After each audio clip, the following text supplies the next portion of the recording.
illnesses. Well, the same day that HHS employees were laid off, State Attorney General Rob Bonta, he filed a lawsuit against the Trump administration for making cuts to HHS. And we are talking $11 billion in cuts. KRON 4's Rob Nesbitt is here in the studio with more on how that will affect the Bay Area. Well, Catherine and Vicki, HHS cuts here. Attorney General Rob Bonta announced the specifics, and it's not just about job losses. It's also about vaccines for children and disease outbreaks. When COVID hit, billions of dollars in federal money was dedicated to the response. 5 years later, and the Trump administration has announced that less money is needed to fight the virus.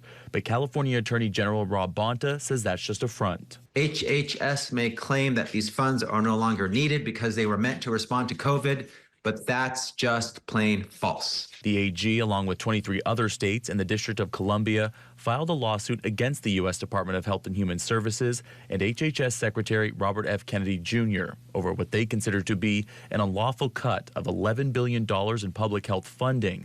Bonta says the California Department of Health would lose $800 million for children's vaccines. Intended to vaccinate 4.5 million California children against preventable illnesses and help hospitals care for injured and ill patients during all types of emergencies. The lawsuit against HHS argues the cuts are illegal and that the federal government did not provide rational basis or facts to support the decision. Bonta broke down specifics by county in the Bay Area Tuesday, saying Santa Clara County would lose more than $11 million for essential supplies and to help underserved communities. County of San Francisco would lose over $6 million, meant to educate residents about infectious disease prevention and the opioid epidemic and provide other preventative supports. Bonta says declaring an end to the risks of COVID to cut federal funding will only put states at greater risk for future pandemics. The U.S. Health and Human Services Department says it does not comment on ongoing litigation, the same day that several HHS workers received notice of termination. It's shocking that a president who said he'd create more jobs and make life